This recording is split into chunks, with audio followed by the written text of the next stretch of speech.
tardes. El día de hoy voy a presentarles el seminario sobre hiperemesis gravídica.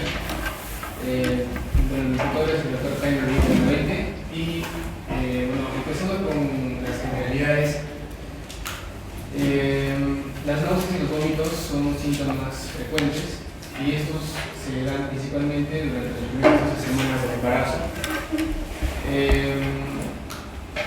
El tiempo por el cual se da el proceso de la aparición y evolución de las náuseas y vómitos tiene una cronología que inicia aproximadamente en la semana 5 de la gestación y algunos autores mencionan que termina en la semana 16 y otros en la semana 20, pero el pico máximo en el cual se dan estas manifestaciones es en la semana 9, semana 9 hasta la semana 16. Y también se menciona que hasta un 20% de las gestantes puede mantener las náuseas y los vómitos hasta el tercer trimestre y un 5% incluso puede llegar hasta el parto. La diferencia entre la émesis gravídica y la hiperémesis gravídica básicamente es la gravedad, ya que la émesis gravídica son las náuseas y los vómitos esporádicos que de forma característica generalmente son matutinos y suelen aparecer en la primera hora de la mañana y mejoran a lo largo del día. Sin embargo, no siempre se cumple esta regla y puede aparecer en la noche o incluso durar todo el día. La diferencia de la hiperémesis gravídica es que la émesis gravídica no altera la calidad de vida de la gestante y tampoco impide la alimentación correcta. En cambio, la hiperémesis gravídica, que es la forma más grave, se caracteriza por vómitos persistentes a lo largo del día, que incluso hace que la paciente tenga intolerancia alimentaria y que se den manifestaciones clínicas como laboratoriales que son mucho más complicadas. En cuanto a la epidemiología, se tiene que las náuseas tienen una incidencia entre un 50 y un 80%, los vómitos alrededor del 50%, y la incidencia de la hiperémesis gravídica es mucho menor, oscila entre un 0.1 y un 2% a nivel mundial, pero existen otros estudios que indican una incidencia de un 0.3 hasta un 3%. Y en el Perú, en un estudio realizado en los años 2008 a 2013, se ha encontrado una incidencia del 0.69%. Y en cuanto a la epidemiología, viendo los grados de severidad de las náuseas y vómitos, son la puntuación de cuantificación única de la émesis, la cual divide a las náuseas y vómitos de intensidad leve, moderada y grave. Se ha visto que la intensidad leve tiene una frecuencia de un 29.4%, la moderada de un 52.2% y las graves de un 6.4%. Las más frecuentes son las náuseas y vómitos que se presentan con una intensidad moderada. Y es importante también mencionar que es una de las principales causas de hospitalización en las primeras etapas del embarazo. En cuanto a la etiología, no se tiene claramente una causa puntual de la hiperémesis gravídica. Sin embargo, se tienen teorías que tratan de explicar por qué se da este agravamiento de las náuseas y los vómitos. Entre las teorías que se tienen es que existen factores hormonales que pueden determinar esta gravedad, dentro de las cuales la principal hormona involucrada es la gonadotropina crónica humana, ya que la concentración de esta hormona se encuentra relacionada con el pico de las náuseas y vómitos durante la gestación. Y además de que en las pacientes que tienen hiperémesis gravídica se ha visto hipertiroidismo transitorio, y este hipertiroidismo transitorio se encuentra relacionado con la gonadotropina crónica humana, debido a que la estructura de esta hormona es semejante a la TSH, por lo cual cuando esta hormona se une a los receptores de TSH se favorece la secreción de las hormonas T4 y T3 desde la tiroides, y esto genera un hipertiroidismo transitorio que se podría decir que es un episodio fisiológico. También se habla de los factores genéticos. En el caso de los factores genéticos, se habla de los genes GDF15 y IGFBP7. En el caso del GDF15, este gen se ha visto involucrado y la explicación que se da es que en las mujeres que tienen hiperémesis gravídica, antes de tener la gestación, tienen concentraciones menores de estos genes. En cambio, cuando están en el proceso de la gestación, las concentraciones aumentan. Entonces, al estar las mujeres gestantes inicialmente con una exposición baja de estos genes y posteriormente en el embarazo estar con una exposición elevada de estos genes, se produce la hiperémesis gravídica. Y eso porque estos genes se relacionan con la estimulación a los centros postcremas y a los núcleos solitarios relacionados con las náuseas y los vómitos. Después tenemos la IGFBP7, la cual se relaciona con la quexia, con el apetito y también con la placentación. La GDF15 se secreta desde la placenta, se manifiesta principalmente en la placenta, al igual que la IGFBP7. En cuanto a los antecedentes familiares y personales, en los antecedentes personales, cuando la mujer gestante ha presentado la hiperémesis gravídica en su anterior gestación, tiene un 24% mayor riesgo que la presente en una nueva gestación. Y la historia familiar, si se tiene una historia materna de hiperémesis gravídicas, se tiene un riesgo de 3 veces de presentar esta forma grave de náuseas y vómitos. Otra explicación que se da es la motilidad gastrointestinal, y en esta motilidad gastrointestinal se relaciona la progesterona como una hormona que favorece la relajación del esfínter esofágico y el retraso en el crecimiento, y por lo tanto esto favorece el reflujo gastroesofágico y la estimulación de las náuseas y los vómitos, además de síntomas como epigastralgia o acidez. Y también se tiene el Helicobacter pylori, ya que en las gestantes con hiperémesis gravídica se ha determinado la existencia de Helicobacter pylori, a diferencia de aquellas que no presentaban hiperémesis gravídica, las cuales no tenían Helicobacter pylori en el nivel estomacal. Luego tenemos la explicación en cuanto al factor psicológico.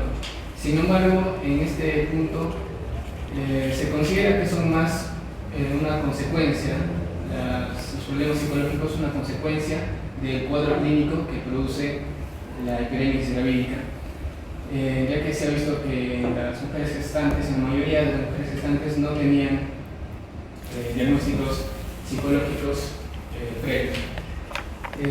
Otras causas, bueno, más que causas, son factores de riesgo que se tienen. Son mujeres indigestas con embarazos múltiples, gestantes jóvenes, la muela diatiforme, también el hipertiroidismo, y de forma curiosa también las mujeres que tienen una hija tienen 3 veces más probabilidades de desarrollar hiperémesis gravídica.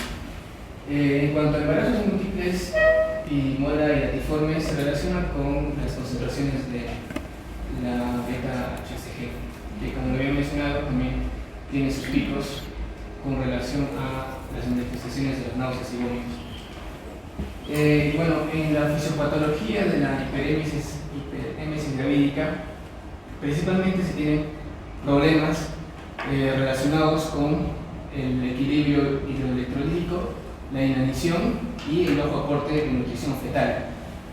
Estos 3 problemas se producen tras las pérdidas en los vómitos y la incapacidad o la dificultad que tienen las mujeres gestantes de tener apetito o ingerir sus alimentos. En el caso del desequilibrio hidroelectrolítico, principalmente se da la hipovolemia al perder los líquidos a través de los vómitos, y también la pérdida de potasio, de sodio y de cloro.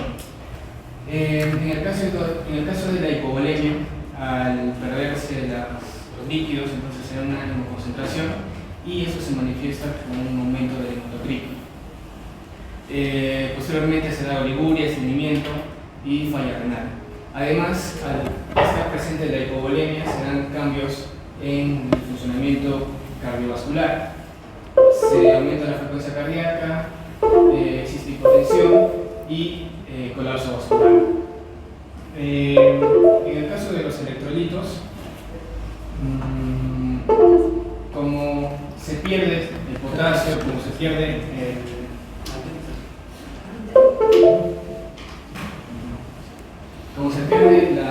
el potasio y los sodios y el sodio, se genera un medio de alcalosis metabólica y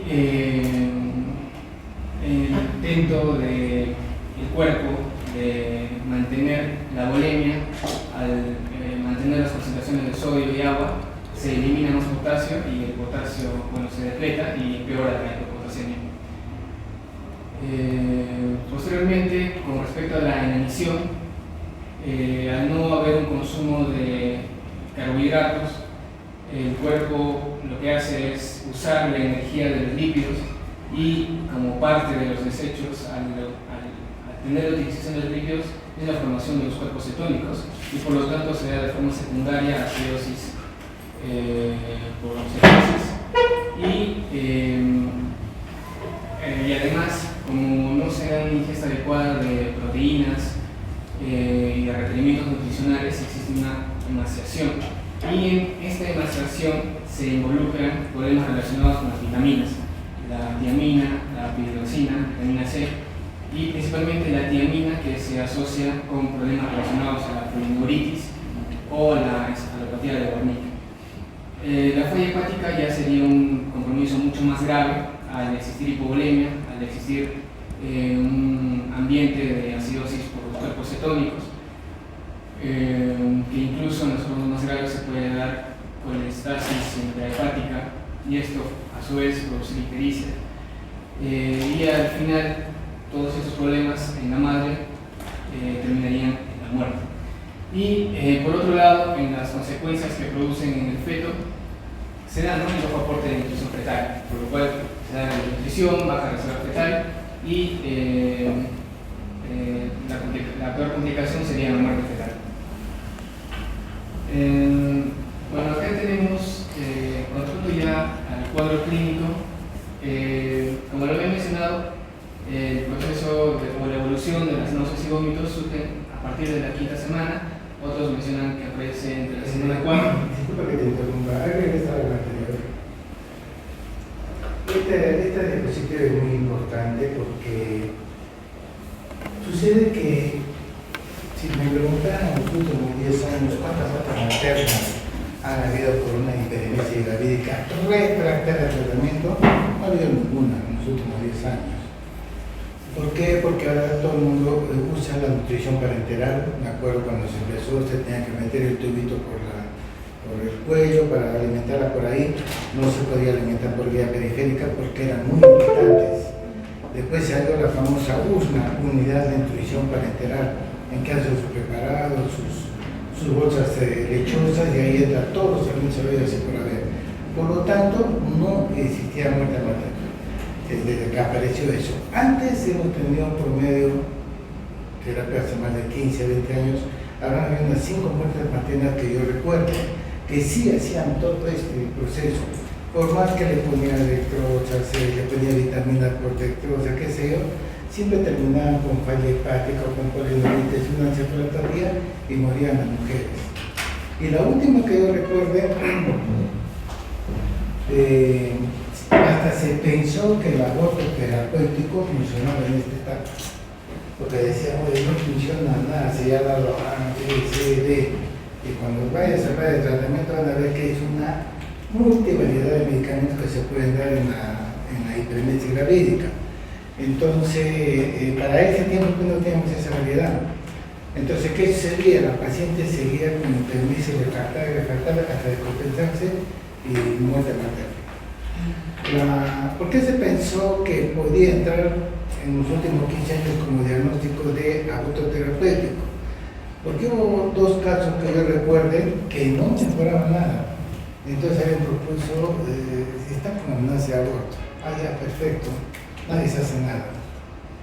Y se dejó porque tuviera dolor, sangrado, y abortó.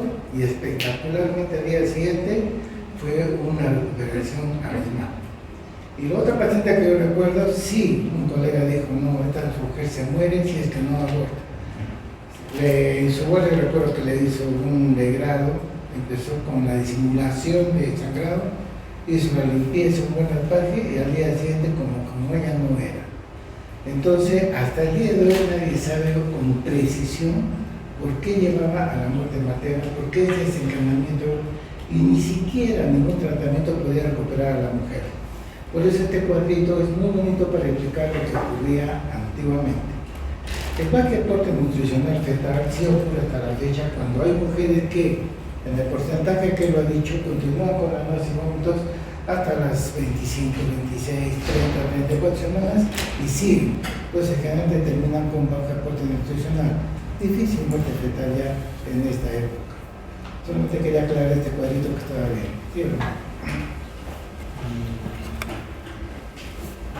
Bueno, en el cuadro clínico, principalmente se tiene que, para que se hable de hiperémesis gravídica, debe existir vómitos severos con pérdida de peso, pero la pérdida de peso es en relación al peso pregestacional, con una pérdida del 5%, cetonuria, ¿no?, por el proceso fisiopatológico que he mencionado, y la determinación de los disturbios hidroelectrolíticos. Y en base a esto se puede dar la clasificación de los grados clínicos de la hiperémesis gravídica en leve, moderada y grave. Leve cuando la pérdida de peso corporal es menos del 5% y existen leves signos de deshidratación. Moderado cuando la pérdida de peso es mayor al 5% pero menor al 10% y se tienen signos moderados de deshidratación. Y grave cuando se tiene una pérdida de más del 10% con signos severos de deshidratación. Clínicamente, en la clasificación leve se ven vómitos que no son muy continuos, ni persistentes, ni muy voluminosos. En cambio, los moderados sí son más persistentes, más frecuentes.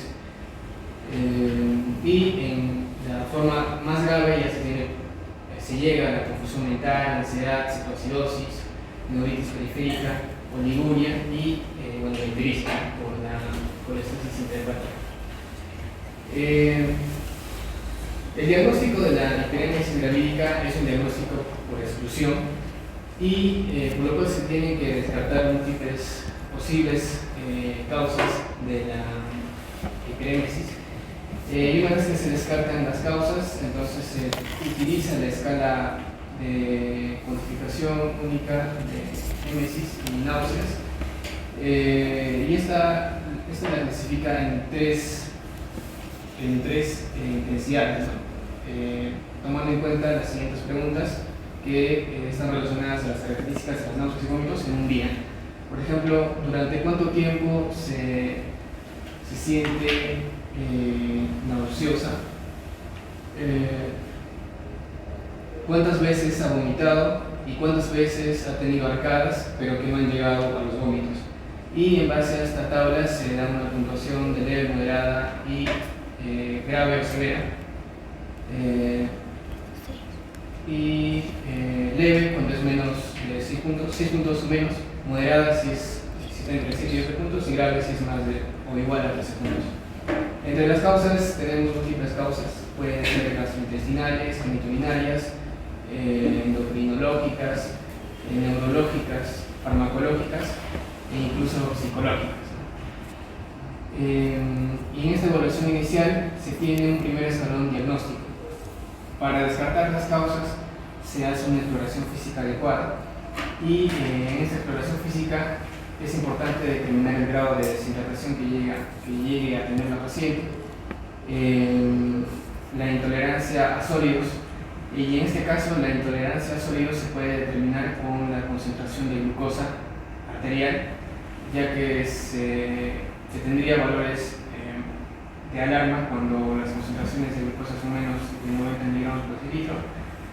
Y también, ¿no?, la producción de los cuerpos cetónicos y la eliminación a través de la orina, que se manifiesta como cetonuria. Y la ecografía, ¿no?, sobre todo para determinar las gestaciones múltiples o procesos como la mola latiforme, que se relacionan con la hiperemia. Los criterios para determinar un segundo escalón en el diagnóstico son que en la puntuación se tenga valores mayores o iguales a 7, una deshidratación manifiesta, glicemia menor a 60 miligramos por decilitro, cetonuria igual a 2 o más cruces, pérdida de peso mayor al 5% y que, bueno, se determine otra patología o se sospeche de otra patología diferente a la propia de la gestación. Y en el segundo escalón diagnóstico ya se toma en cuenta el hemograma para determinar el nivel de hemoconcentración o si existe algún proceso inflamatorio, una causa externa, leucocitosis o problemas nutricionales, ¿no?, ya relacionados con la gravedad de los vómitos, como una anemia relacionada a la alteración de las concentraciones de ácido fólico, en la determinación del perfil renal, sobre todo la creatinina y la urea, cuando sus valores son mayores a 1.5 veces el límite normal, electrolitos, como lo he mencionado, la hipopotasemia, la hiponatremia, la hipocloremia, y problemas relacionados con la coagulación. Y en el caso de la coagulación, la principal causa es por la deficiencia de la vitamina K, que es una deficiencia por alteración nutricional, por el tema de las pérdidas que se dan, y se puede haber una alteración del tiempo de protonía. Y de forma complementaria, si es que se sospecha de otras patologías, se puede medir PCR, el perfil hepático, concentraciones de las bilirrubinas, amilasa lipasa para descartar posibles patologías pancreáticas, TSH-T4 para descartar hipertiroidismo. Y en base a esto, a este esquema diagnóstico, se hace la clasificación para ver si el tratamiento se va a realizar de forma ambulatoria o de forma hospitalaria. En el manejo, de igual forma, al igual que el diagnóstico, se recomienda hacer un manejo escalonado. Y inicialmente se dan recomendaciones higiénico-dietéticas. Se recomienda que las pacientes ingieran sus comidas frecuentemente en porciones pequeñas y de forma frecuente, evitar las grasas, evitar las comidas con olores desencadenantes y la hidratación que se dé en pequeños sorbos. En cuanto a la hidratación, las recomendaciones que da el protocolo de Barcelona, la guía de materno perinatal son las siguientes, que son que la hidratación intravenosa debe ser entre 2000 y 3000 cc en 24 horas, y esto se debe ajustar al peso corporal, tomando en cuenta la guía de 30 a 40 cc por kilogramo por día, y siempre alternarlo con dextrosa al 5% para evitar para manejar la complicación relacionada al metabolismo de los lípidos y dar el soporte energético adecuado. Y para ver si está adecuado nuestra hidratación, se compara la diuresis, que debe ser una diuresis superior a 1000 cc a 24 horas. En cuanto a los electrolitos, sería la corrección, ¿no?, de la hiponatremia, si es que se da. Si una hiponatremia es severa, entonces se recomienda usar el suero salino hipertónico. En la hipopotasemia, cuando es menos de 2.5 miliequivalentes por litro, se recomienda infundir potasio 10 miliequivalentes por hora, y si es que el valor del potasio baja por debajo de 2 o se tienen complicaciones orgánicas, entonces se recomienda dar una infusión de hasta 40 miliequivalentes por hora, y la corrección del cloro se da junto con la corrección del hiponatremia. En cuanto a las vitaminas, se recomienda brindar hiperidoxina, que es la vitamina B6, 100 miligramos, tiamina, vitamina B1 en 100 miligramos y vitamina C 1 gramo intravenoso. Acá hay un error, la tiamina es quien nos ayuda a evitar la encefalopatía del Wernicke, no es la peridoxina. Y bueno, para determinar que nuestro manejo de los electrolitos está adecuado, entonces deberá existir una corrección de la cetonuria y que la gestante pueda tener una ingesta adecuada de los líquidos. En el manejo farmacológico, como primera línea se recomienda la doxilamina o el bimidinato, los cuales son antihistamínicos que se relacionan con a nivel central con la inhibición de los receptores H1, y también se recomienda brindar peridoxina, que la peridoxina es una vitamina que se ha visto que ayuda a controlar las náuseas y los vómitos, y por lo tanto, ¿no?, se recomienda como primera línea. Además, se ha visto que el jengibre en 100 miligramos ayuda en el control de estos síntomas, y bueno, ácido fólico 5 miligramos al día. Este se puede dar durante 2 o incluso 12 semanas. Y en el caso del hierro, se recomienda quitar esta suplementación, pero si tiene anemia y es necesario la suplementación con hierro, entonces tiene que ser hierro no ferroso. Y como segunda línea, se recomienda aumentar las dosis de bimidinato hasta 100 miligramos cada 4 o 6 horas por vía oral, o agregar difenhidramina 50 miligramos cada 8 horas vía oral, más metoclopramida 5 a 10 miligramos cada 8 horas por máximo 5 días, ya que la metoclopramida tiene efectos adversos que incluso pueden ser irreversibles. Y en el caso del manejo de reflujo, se puede usar Amagato 1 gramo cada 8 horas, famotidina 20 gramos cada 12 horas, pantoprazol 20 miligramos cada 24 horas. La famotidina, que es un fármaco que actúa en los receptores H2, el pantoprazol, que es un inhibidor del átomo de protones, y el Amagato, que es un antiácido.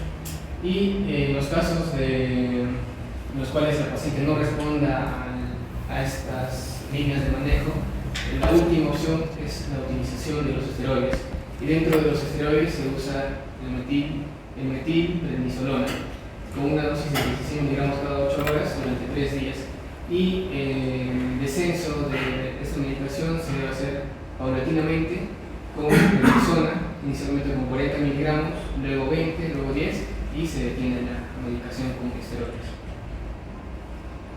Bueno, acá hay una imagen.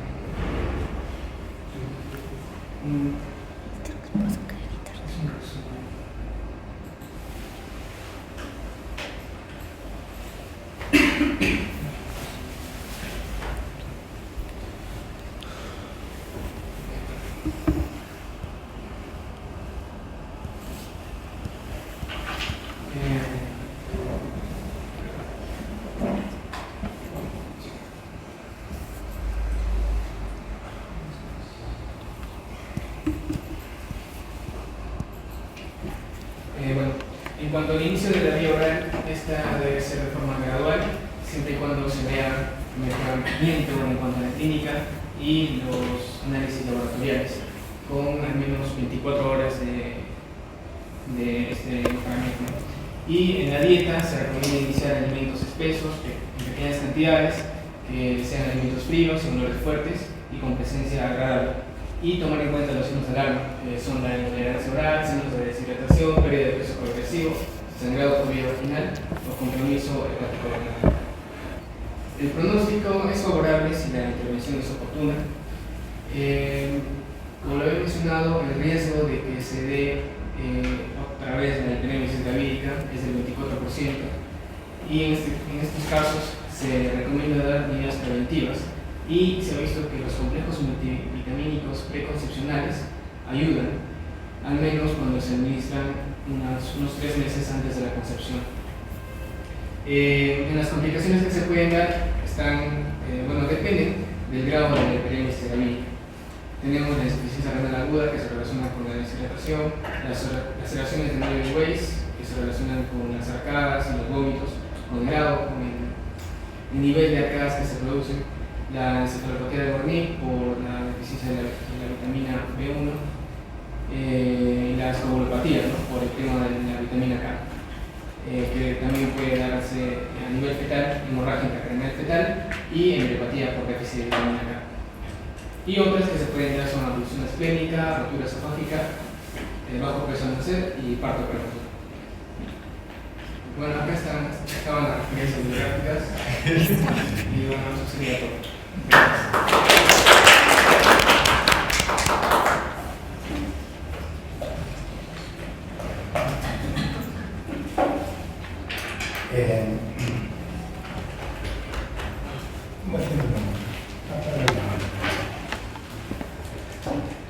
Cuando viene una paciente por consultor externo o por emergencia, que es muy común en la mujer, va a decirte, vamos a tener varios escenarios, doctor, está efecto con náusea y vómito. Pueden tener a 7 o 8 semanas. Y de una forma me puede decirle, la felicito señora, es bueno que tenga náusea y vómitos. Una forma subjetiva de aclararle que es normal y natural que haya náuseas y vómitos al inicio del embarazo. Serán 2, 3 náuseas y vómitos en el día. Diferente a la mujer que viene vomitando, todavía no puedo más. ¿Cuánto está vomitando? Estoy vomitando 5, 6 y no tolera. Son dos cuadros diferentes. Entonces, en la primera se le dice que es un efecto natural, que al llegar a la semana 7, 8 va a ir bajando y se va a retirar. Y se le aconseja dos cosas. Uno, en su alimentación, como bien claro lo ha dicho, ser fraccionada. Coma lo que quiera. Ni siquiera le digo, suspéndame todas sus vitaminas. Coma lo que desee y a pocos, 8 de la mañana, 10 de la mañana, 12 del día, 4 de la tarde, 6 de la tarde. Distribuir su alimentación. Y la mayoría le va bien. Segundo, siempre se pregunta a la señora en qué trabaja y cómo está su entorno familiar. Los problemas de trabajo, el estrés laboral o el entorno familiar, de repente un embarazo no deseado, de repente que están tratando de sobrevivir la pareja, etcétera, también es un coadyuvante a las famosas náuseas y vómitos, no groseras, no exageradas. Máximo se le puede dar, tómese un neonato y se acabó, o le dan tiroxina en tabletas. Pero lo más recomendable es suspender toda medicación, nada de ácido fólico.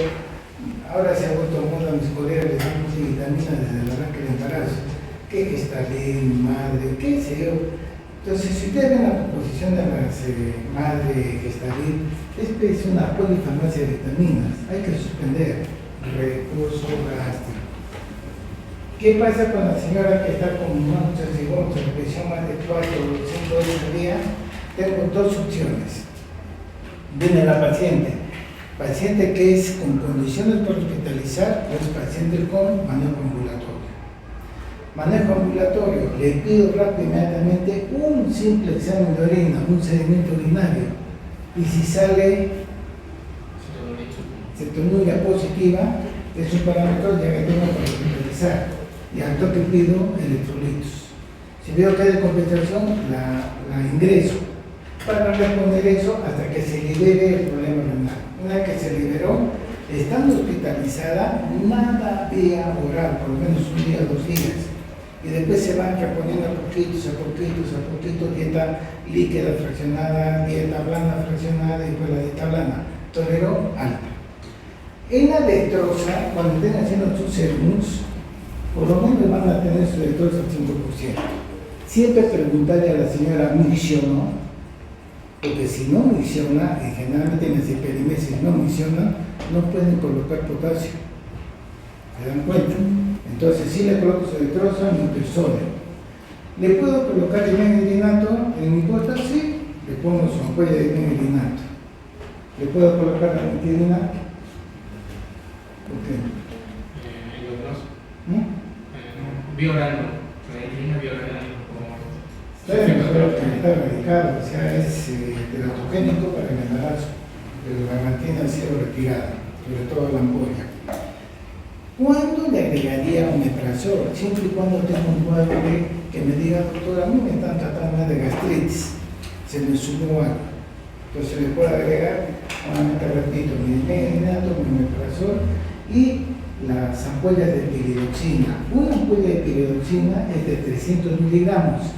Para una mujer de 50 kilos corresponde 2 ampollas, o sea, 2 ampollas de piridoxina. Y con esto se la paso en un promedio de 6 horas que puede estar en la mañana en su centro de salud, se sienta mejor si anda. Indicándole el reposo gástrico, bebidas heladas, muchas veces el helado, bebidas frías le va a ayudar muchísimo a la mujer. Y la comida fraccionada. Cuando no toleró muy bien y sigue con los vómitos, entonces ya pues entra con la medicación, como él ha dicho, y se va ampliando. El homocentrón, ¿se usa o no se usa? Es riesgo beneficio. Sí se usa, pero depende ¿Qué es de el homocentrón? Que se usa para, generalmente, en oncología. En oncología solo se usa el homocentrón. Es muy potente, es poderoso, o en caso de vómitos refractarios se puede usar. En el embarazo no está recomendado, tratar de evitarlo lo más que pueda. Quizá quien les pueda ayudar es un poquito el metoclopramida en ampollas. O sea, todo es para trabajar en ampollas en hospitalización. Y una vez que mejore, la paciente sale de alta. En el diagnóstico diferencial, 1, hipertensión gravídica refractaria al tratamiento, rápido piensen, o es mula o es embarazo doble. Es mula o es embarazo doble. Y rápido se le pregunta, ¿y antecedente de gastritis? Ah, sí, doctorcito, me hicimos una endoscopía, entró en mi tercer diagnóstico diferencial gastritis. Entonces ya tengo que trabajar con el gastroenterólogo. Diagnóstico diferencial es muy importante. Y recordar que actualmente, siglo XXI, ya la diabetes gravídica ya no se hospitaliza generalmente, todos son tratamientos ambulatorios. ¿Qué quiere decir? De tratamientos, en nuestro medio hay una gama de tratamientos, pero grábense bien lo que les he dicho. Simplemente una medicación de dioxina de meglitinato, bien venoso, es suficiente. El meglitinato han salido variedades de acción prolongada, que se da cada 12 horas, a la que trabaja sobre todo, y con eso va a ser suficiente, y los alimentos fríos que debe consumir, porque eso le va a ayudar muchísimo a la mujer. No sé si tengo alguna pregunta para la